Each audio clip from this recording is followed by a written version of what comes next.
Sunday, October 14th, 1962. 6 o'clock in the morning. At 72,500 feet, the sky above the Caribbean is not blue. It is a hostile, thinning violet, merging into the black vacuum of space. The only sound inside the pressurized cockpit of the U-2 spy plane is the labored breathing of Major Richard Heiser and the hum of the single jet engine struggling for oxygen in the thin air. He is flying directly over San Cristobal, Cuba. Major Heiser is not carrying bombs. He is not carrying missiles. He is carrying something far more dangerous. Beneath his feet, inside the belly of the aircraft, sits a massive Hycon B camera with a lens focal length of 36 inches. It is loaded with 2 rolls of film, each measuring 5,000 feet in length. Heiser fights the flight stick. The U-2 is a notoriously difficult beast to fly, essentially a glider with a jet engine that wants to stall if you fly too slow and break apart if you fly too fast. But he holds the line. He flips a toggle switch on the dashboard. In the silence of the stratosphere, the camera shutters begin to cycle. Click, click, click. He does not know it yet, but he is not just taking pictures of palm trees and farmland. The shutter is capturing the shapes of medium-range ballistic missiles hidden in the jungle below. He is photographing the mechanism of the apocalypse. Those shadows on the film are the first hard proof that the Soviet Union has placed nuclear weapons 90 miles from the coast of Florida. When Major Heiser lands this plane in Florida, the film he hands over will start a clock. A 13-day countdown that will bring the human species closer to extinction than any plague, famine, or war in recorded history. The war did not start with a bang. It started with a photograph. Before we enter the darkroom to analyze the images that terrified the White House, a quick request. If you want access to these declassified histories, make sure to subscribe. And for the intelligence community watching, do you believe we have come closer to nuclear war since 1962? Leave your assessment in the comments below. To understand why that single roll of film, captured by Major Heiser, was worth more than the entire United States gold reserve, we have to look at the paralysis that had gripped Washington, D.C. in the autumn of 1962. The American intelligence community was not just blind.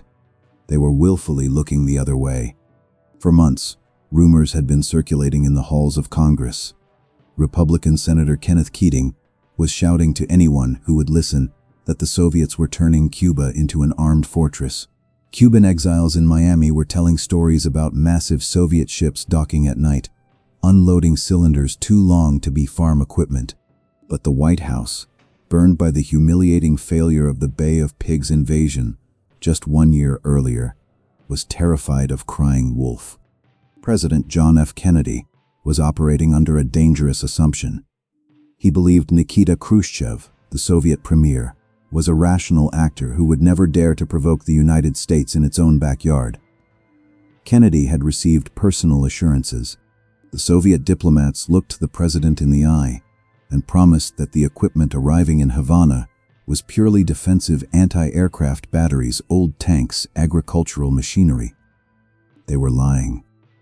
On the other side of the Atlantic, the Kremlin was executing one of the most audacious logistical magic tricks in military history. It was codenamed Operation Anadyr. Under the guise of a routine training exercise, the Soviet Union was moving an entire nuclear apocalypse across the ocean. They weren't just sending a few crates. They were shipping 42 medium-range ballistic missiles, 24 intermediate-range missiles, and 42,000 Soviet combat troops, all disguised as tourists or technicians. The captains of the Soviet freighters didn't even know their destination until they were well out into the Atlantic and opened their sealed orders. The soldiers were kept below decks in sweltering heat to avoid aerial detection. It was a massive, silent invasion, moving at the speed of a cargo ship, heading straight for the soft underbelly of the American defense perimeter. And for weeks, the United States missed it. There was a fatal gap in the surveillance coverage. From early September to the 14th of October, there were no U-2 flights over the western end of Cuba. Why? Fear and bad weather. After a U-2 had been shot down over China in September, the administration was terrified that a spy plane would be downed over Cuba, giving the Soviets an excuse to start a war before the US was ready. They debated routes. They argued about using drones instead of pilots. They waited for the thick cloud cover of hurricane season to break. While the Americans argued in conference rooms, the Soviet engineers in the Cuban jungle were working 24 hours a day. They were pouring concrete. They were erecting launch shelters. They were assembling the SS-4 Sandal missiles weapons capable of carrying a 1-megaton nuclear warhead. A 1-megaton warhead is roughly 50 times more powerful than the bomb that incinerated Hiroshima. If these sites became operational, the Soviet Union would be able to strike Washington, D.C., New York, or Chicago with a flight time of less than 20 minutes. The American early warning systems, designed to look over the North Pole for attacks coming from Russia, would be useless. The missiles would land before the air raid sirens even warmed up. By the morning of October 14th, the blindness had lasted too long. The weather cleared. Major Hazer took off. And when he landed, the comfortable denial of the Kennedy administration was about to collide with the hard, grainy reality of photographic evidence. The film was rushed from the plane to a specialized processing center. It wasn't just a picture, it was a death sentence for peace. The most important building in the world on the night of October 15, 1962, did not look like a fortress. It looked like a used car dealership in a rundown part of Washington, D.C. Because that is exactly what it was. The upper floors of the Stewart Motors building on 5th and K Streets housed a secret organization that officially did not exist. The National Photographic Interpretation Center, or NPIC. Inside this windowless, air-conditioned bunker, a team of men with eyes tired from staring at light tables were about to change history. They were the interpreters. Men who could look at a grainy shadow on a negative taken from 13 miles up and tell you if it was a cow, a truck, or a tank. When the film from Major Hazer's U-2 arrived, the atmosphere in the lab shifted from routine to electric. The film was processed, duplicated, and spooled onto the light tables. Two men took the lead: Arthur Lundell, the legendary director of the NPIC, and Dino Brugioni, his chief of operations. They weren't looking for missiles at first. They were looking for patterns. The Soviet military, for all its secrecy, was a creature of habit. They built their bases the same way, whether they were in the frozen steppes of Russia or the jungles of Cuba. As they scrolled through frame after frame of San Cristobal, something caught their eye. They saw slash marks cut into the dense foliage. They saw convoys of trucks that didn't fit the pattern of Cuban agriculture. But then, they saw the signature. In the Soviet Union, the SS-4 medium-range missile sites were always laid out in a specific geometric pattern: a slash through the woods, a concrete pad, and distinct, trapezoidal canvas tents designed to cover the missile erectors. There, in the middle of the Cuban countryside, were the trapezoids. Brugioni and his team broke out the magnifying loops. They measured the shadows. Using the angle of the sun and the known time of the photo, they could calculate the height of objects on the ground to within inches. They measured the length of the missile trailers: 67 feet. That number stopped the room. 67 feet was the exact length of an SS-4 Sandal missile. This wasn't defensive. This wasn't anti-aircraft artillery. This was an offensive nuclear weapon, capable of vaporizing Washington, D.C. By the early hours of October 16th, the verdict was absolute. There was no doubt. Lundell prepared the briefing boards. He knew he wasn't just bringing information to the White House. He was bringing a dilemma that could end the world. At 8:45 in the morning, George Bundy, the National Security Advisor, walked into the president's bedroom at the White House. Kennedy was sitting on the edge of his bed, reading the morning papers, still in his pajamas. Bundy didn't waste words. He said simply, "Mr. President, there is now hard photographic evidence which you will have to see. The Russians have offensive missiles in Cuba." The reaction was not panic. It was a cold, sinking realization. The betrayal was personal.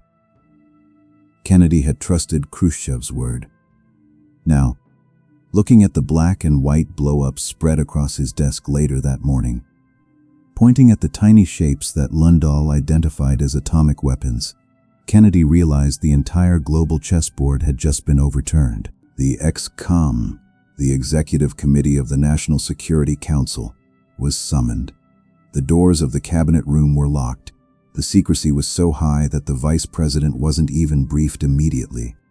For the next 13 days, the fate of human civilization would be debated in that room, fueled by coffee, cigarette smoke, and the terrifying clarity of those photographs.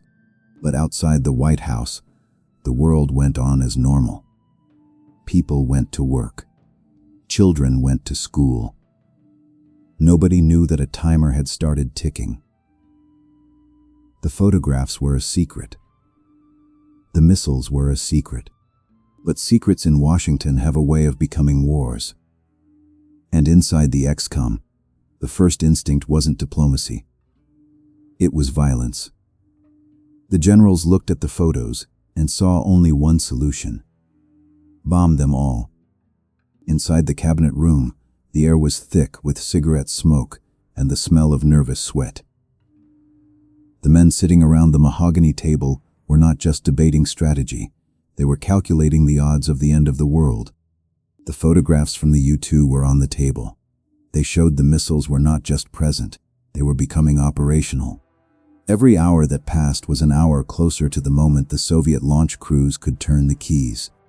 The group, known as the Executive Committee of the National Security Council, or ExComm, was split down the middle. On one side were the Hawks, the Joint Chiefs of Staff. The men responsible for fighting wars were unanimous. They looked at the photos and saw a military problem with a military solution. They argued for an immediate airstrike to destroy the missile sites before they could be used, followed by a full-scale invasion of Cuba. They assured the president that a surgical strike would work. But Kennedy was skeptical. He asked the question that haunted him: "Are you sure we can get them all?" The answer, if they were honest, was no. If even one missile survived the airstrike, it could be launched at an American city. Millions would die in minutes. Kennedy chose a different path. He chose a naval quarantine. He called it a quarantine because a blockade was technically an act of war under international law. The plan was to surround Cuba with the United States Navy and stop any Soviet ships from delivering more missiles. It was a gamble. It put the ball back in Khrushchev's court. If the Soviet ships ran the blockade, the US Navy would have to fire. If they fired, World War III would begin at sea. On the evening of October 22nd, Kennedy went on television. He showed the world the evidence. He told the American people about the missiles. He used the word nuclear and the phrase full retaliatory response.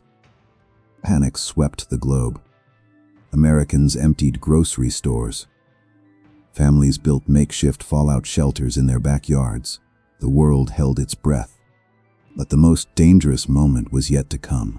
It arrived on October 27th, Black Saturday.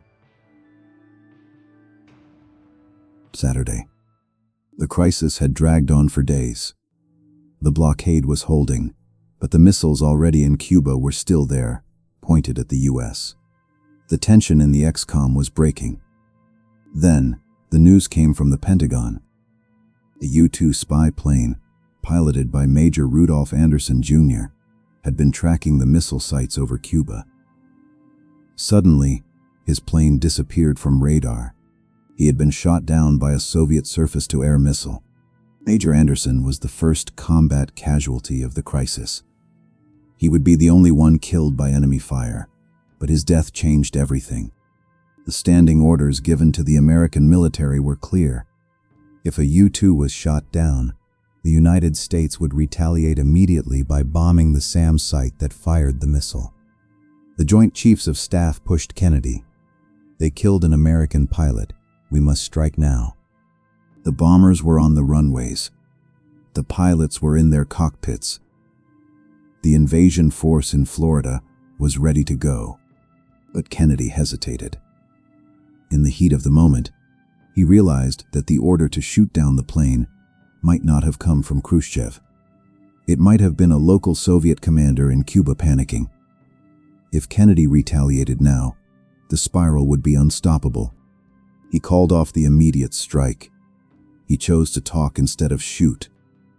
But the military was preparing for the worst.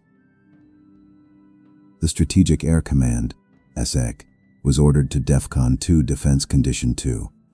This was one step away from nuclear war. For the only time in history, nuclear-armed B-52 bombers were kept in the air 24 hours a day, constantly circling outside Soviet borders, waiting for the code to drop their payloads. The missile silos in the Dakotas were opened, the crews sitting at the consoles with the launch keys around their necks. In the waters of the Caribbean, U.S. Navy destroyers were dropping depth charges on Soviet submarines, trying to force them to surface. They didn't know the submarines were armed with nuclear torpedoes. The captains of those submarines, deafened by the explosions, debating whether the war had already started, had their fingers on their own triggers. It was chaos. It was the fog of war.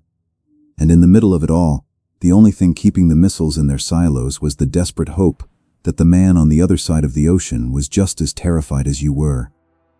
The solution, if there was one, wouldn't be found on the battlefield. It would have to be found in the court of public opinion. It was time to show the world the pictures. While the generals in the Pentagon were loading bombs and the sailors in the Caribbean were hunting submarines, the decisive battle of the Cuban Missile Crisis was about to take place in a room where no shots were fired. It happened on October 25, 1962, in the chamber of the United Nations Security Council in New York. The man sent to fight this battle was Adlai Stevenson, the United States ambassador to the UN. For days, the hawks in the White House had whispered that Stevenson was too soft. They called him an intellectual, an idealist, a man who would rather talk than fight. They feared he would crumble under the pressure of the Soviet diplomatic machine. But Stevenson walked into that chamber armed with something the Soviets did not have. He had the truth. And the truth was printed on 3-foot by 4-foot placards covered in cloth, leaning against the wall behind him. Facing him sat Valerian Zorin, the Soviet ambassador. Zorin was a master of the old Soviet style: stonewall, deny, and counter-accuse. For a week, Zorin had been telling the world that there were no missiles in Cuba. He called the American accusations false, hysterical, and fabrications intended to justify an invasion. The session began with the usual diplomatic pleasantries, but the air was electric. The world was watching on live television. Stevenson didn't waste time with speeches. He went on the offensive. He looked directly across the horseshoe table at Zorin and demanded an answer to the question that was terrifying the planet. "Ambassador Zorin," Stevenson said, his voice shaking slightly with controlled rage, "do you, Ambassador Zorin, deny that the USSR has placed and is placing medium and intermediate range missiles and sites in Cuba? Yes or no? Don't wait for the translation. Yes or no?" The room went silent. Zorin smiled a thin, dismissive smile. He leaned into his microphone and said, "I am not in an American courtroom, sir, and therefore I do not wish to answer a question that is put to me in such a fashion. You will have your answer in due course." Stevenson leaned forward. He delivered the line that would define his career and the crisis itself. "I am prepared to wait for my answer until hell freezes over, if that is your decision. I am also prepared to present the evidence in this room." He signaled to his aides. This was the moment. This was why Major Hazer had risked his life at 72,000 feet. This was why the photo interpreters had ruined their eyes over light tables in the middle of the night. The aides unveiled the easels. For the first time, the secrets of the jungle were exposed to the harsh glare of television lights. Stevenson picked up a pointer. He walked the Security Council through the black and white nightmares. "This is the San Cristobal area," he narrated, pointing to the grainy shapes. He showed the missile erectors. He showed the oxidized trailers. He showed the distinct pattern of the slash marks in the woods. To a layman, they looked like blurs. But Stevenson had the CIA annotations. He explained exactly what the world was looking at. He showed a second photograph. "Here are the missiles themselves." Zoran looked at the photos. He looked at Stevenson. The Soviet ambassador had been kept in the dark by his own government. It is very likely that Zoran did not know the missiles were there. He had been lying because he was told to lie, but he believed he was telling the truth. Now, faced with the irrefutable visual proof, his defense collapsed. He couldn't deny the photos. He couldn't say they were fakes because the detail was too precise. The impact was immediate. The world saw the deception. The Soviet Union wasn't just aggressive. They were liars caught in the act. The photos stripped away the diplomatic cover. There was no agricultural equipment. There was only the machinery of nuclear death. In that moment, the moral high ground shifted instantly to the United States. The soft ambassador had just delivered the knockout punch. But winning the argument at the UN didn't stop the ships. It didn't deactivate the warheads. The photos had proven the threat, but they hadn't removed it. Back in the White House, the celebration was short-lived. The photos showed something else, something terrifying. The construction at the missile sites was accelerating. The Soviets weren't packing up, they were digging in. They were rushing to finish the launch pads before an invasion could start. The diplomatic mask had fallen. Now, it was just two men, Kennedy and Khrushchev, staring at each other across the abyss, with their fingers hovering over the buttons that would turn the Northern Hemisphere into ash.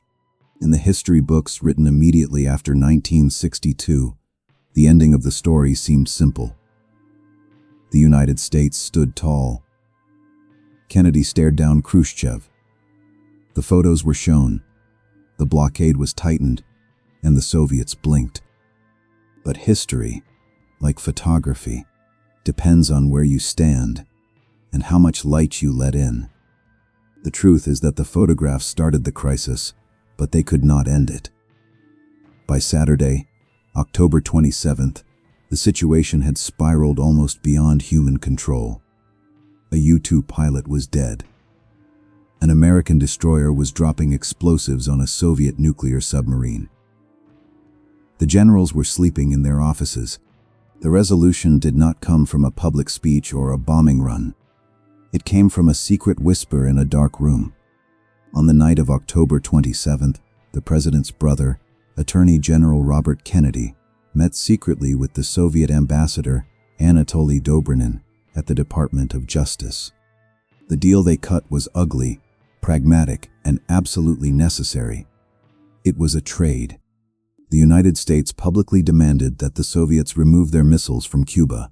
In exchange, the U.S. promised never to invade the island, but there was a second, secret condition, a condition that would remain classified for decades. Robert Kennedy promised that, in a few months, once the crisis had cooled down, the United States would quietly remove its own nuclear Jupiter missiles from Turkey. On the border of the Soviet Union, it was a quid pro quo. You remove your gun from my head, and I will remove my gun from yours. But for the sake of American prestige, the removal of the missiles in Turkey had to be kept secret. The world had to believe that Kennedy won with sheer resolve, not with a barter. The next morning, Sunday, October 28th, the message came through. It didn't come via a diplomatic cable or a secure phone line. It came over the radio. Moscow radio broadcasted an announcement from Nikita Khrushchev. He declared that the arms which you described as offensive would be dismantled, crated, and returned to the Soviet Union. The world exhaled. In the days that followed, the photo interpreters at the NPIC watched the process in reverse. The U-2 planes kept flying, but now the shutters clicked on a retreat. They photographed the canvas covers being pulled off the missiles. They photographed the concrete pads being broken up. They photographed the freighters leaving Havana with the long cylinders strapped to their decks, this time in plain sight for the American pilots to verify. The crisis was over. But the world had changed permanently. The 13 days of October 1962 proved that in the nuclear age, there is no time for misunderstanding. The delay in communication, the hours it took to translate letters, the confusion over intentions, had almost caused an extinction event. As a direct result of the terror caused by those photographs, Washington and Moscow established a direct communications link, the famous hotline. It wasn't actually a red telephone, as Hollywood depicts it. It was initially a teletype machine, allowing the leaders of the two superpowers to type messages directly to each other, ensuring that if the world were to end, it wouldn't be because of a translation error or a slow telegram. Major Richard Hazer, the pilot who took the pictures, never sought fame. He landed his U-2, handed over the film, and went back to work. But the legacy of his flight is written in the survival of the human race. Those rolls of film, developed in a secret lab above a car dealership, did exactly what intelligence is supposed to do. They stripped away the lies. They forced the politicians to look at the reality of their rhetoric. We often think of the Cold War as a war of ideologies, capitalism versus communism. But in October 1962, it became a war of physics and chemistry. It was about the focal length of a lens, the grain of a film, the reaction time of a missile, and the terrifying geometry of a trapezoidal tent in a jungle. For 13 days, we stood on the edge of the abyss. We looked down, and thanks to a photograph, we saw clearly enough to step back.